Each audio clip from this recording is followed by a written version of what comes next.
ત્યારે નરેન્દ્રભાઈ મોદી આપણા કુળદેવી માતાના દર્શને જવાના છે દેવમોગરા.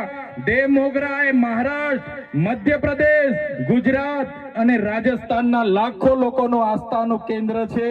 અને દેવમોગરા જઈને રાજનીતિ જ્યારે કરવા માંગે છે ત્યારે નરેન્દ્રભાઈ મોદીને હું આ મંચ પરથી કહેવા માંગુ છું, તમને જો આદિવાસીઓ માટે હિત હોય તમે દેવમોગરા જજો, તમે હિજારી લઈને આવજો, તમે મોવડાનો ચોખ્ખો દારૂ એક બોટલ લઈને આવજો, તમે એક મરઘો લઈને આવજો, એક બકરો લઈને આવજો, દર્શન કરીને એની પ્રસાદી કરીને તમે ત્યાં જ જમીને પછી જજો. ત્યારે અમે માનીશું કે તમે આદિવાસીઓના હિતેચ્છુ છો. તમે આદિવાસીઓ માટે આજ દિવસ સુધી તમે 24 વર્ષથી રાજનીતિમાં છો. આગળ મુખ્યમંત્રી હતા, હમણાં વડાપ્રધાન છો. આદિવાસીઓ આજે શિક્ષક માટે આંદોલન કરે છે, શાળા માટે આંદોલન કરે છે, નર્મદાના પાણી માટે આંદોલન કરે છે, પોતાની જમીનો બચાવવા આંદોલન કરે છે, જીએમડીસીઓ હટાવવા આંદોલન કરે છે, જીઆઈડીસીઓમાં રોજગાર માટે આંદોલન કરે છે. ત્યારે નરેન્દ્રભાઈ મોદીજીને કહેવા માંગુ છું, હવે અમે લડેંગે, જીતેંગે, જિંદાબાદ, મુર્દાબાદ, આવેદન નિવેદન કરવા માંગતા નથી. હવે અમે લડવા માંગતા નથી. હવે ધરણા પ્રદર્શન બંધ, હવે આંદોલન બંધ. જો અમારી 5મી અનુસૂચિ, જો અમારા પૈસા, જો અમારી અનામત, જો અમારી 73 એની જમીનોને આવનાર દિવસોમાં જીએમડીસી ના નામે માગશો, માલ સામોટ પ્રોજેક્ટના નામે માગશો, હાઇડ્રો પ્રોજેક્ટના નામે માગશો, અણુ મથકના નામે માગશો, તો અમે આંદોલન નથી કરવાના, અમે નેપાળવાડી કરવા માટે ગાંધીનગર આવવાના છે. અમે નેપાળવાડી કરવા માટે ગાંધીનગર આવીશું. તે દિવસે તમારો ને અમારો સામનો થશે, તે દિવસે ખબર પડશે ઓરિજિનલ આદિવાસીઓ કોણ છે તે. ત્યારે કેટલાક મીડિયા વાળા મિત્રોએ મને પૂછ્યું, તમારા ડેડિયાપાડામાં નરેન્દ્રભાઈ મોદી આવે છે, તમારું બધું પૂરું થઈ જાય. ત્યારે મેં મીડિયા વાળાને મિત્રોને કીધું, નરેન્દ્રભાઈ મોદી આવીને જાય પછી એમના મિત્ર ડોનાલ્ડ ટ્રમ્પને પણ લઈ આવજો, અમારા લોકોને ક્યાંય ફેર પડવાનો નથી. હવે અમારા લોકો જાગી ગયા છે, અધિકારોની વાત કરીએ છે. સંવિધાન અધિકારો અમને આપો, સામાજિક અધિકારો આપો. અમને જે મળેલી અમારા અધિકારોની વાત અમે કરીએ છીએ ત્યારે અમને ખબર પડી ગઈ કે આદિવાસી સમાજ હવે જાગૃત થયો છે. ત્યારે બિરસા મુંડાના રથ જ્યારે લઈને ફર્યા, એમના મંત્રી તંત્રી મારું નામ લઈને મને ગાળ બોલે કે પેલો ચૈતર વસાવો અહીંયા આવે છે, આમ કરે છે, તેમ કરે છે, ફલાણું કરે છે, ઢીકડું કરે છે. એ મંત્રીઓને પણ કહેવા માંગુ છું, એ પ્રદેશ પ્રમુખને પણ કહેવા માંગુ છું, ચૈતર વસાવાને ગાળ બોલવાથી અમારા આદિવાસીઓનું ઉત્થાન નથી થવાનું. તમે આદિવાસીની ઉત્થાનની વાત કરો. મને ગાળ બોલવાથી અમારા લોકોનો જો વિકાસ થઈ જવાનો હોય તો હું દરરોજ તમારી ઓફિસે તમારી ગાળ ખાવા માટે પણ તૈયાર છું.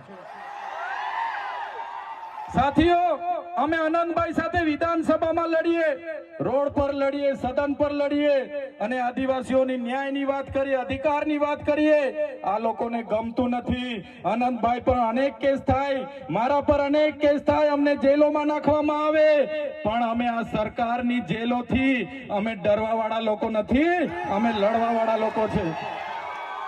સાથીઓ, આ મંચ પરથી કહેવા માંગીએ છીએ, આ ચૈતર વસાવાના, અનંત વસાવાને જ્યારે સમાજની જરૂર પડશે અમે આ ધડ ધરવા માટે પણ તમારી સાથે તૈયાર છે.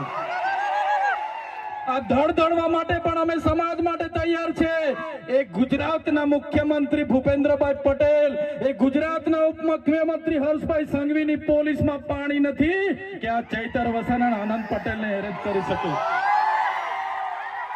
ત્યારે સાથીઓ, જાગવાની જરૂર છે. આગળ ડોક્ટર સાહેબે કીધું, આપણી જે મૂળ સંસ્કૃતિ છે આપણે ભૂલી ચાલ્યા.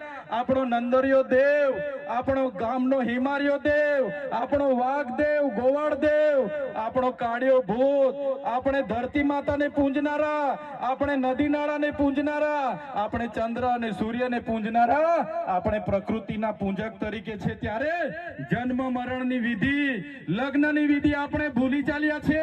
ત્યારે આજે આ લોકો આપણા પર જાતિનો દાખલો માંગે છે, પુરાવા માંગે છે. ભણેલા છોકરાઓને પૂછી લો.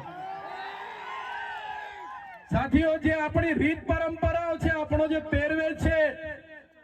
આપણા પૂર્વજો આઝાદી પહેલા ઓળખી કાઢતા હતા. ગોરા અંગ્રેજો આવ્યા, એમના પહેરવેશ એમની બોલી પરથી આપણા પૂર્વજો જાણી ગયા કે આપણા દુશ્મન છે.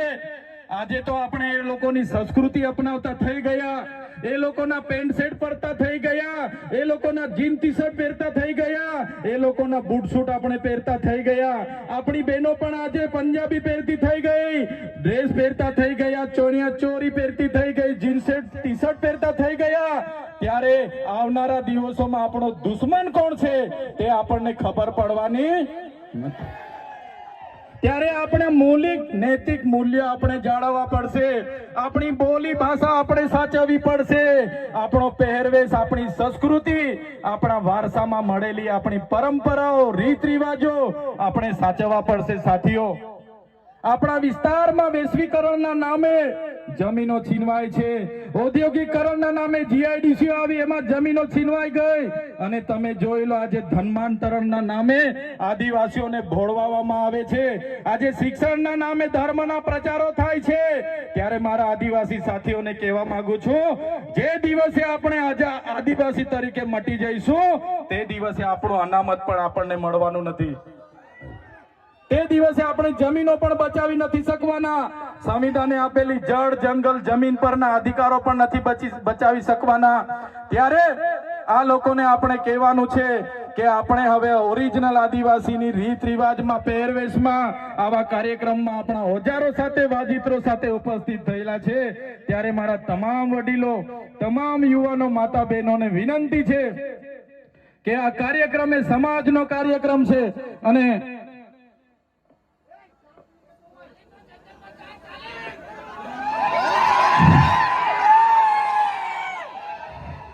આજનો આ કાર્યક્રમ એ આપણી સમાજની તમે એકતા બતાવી છે.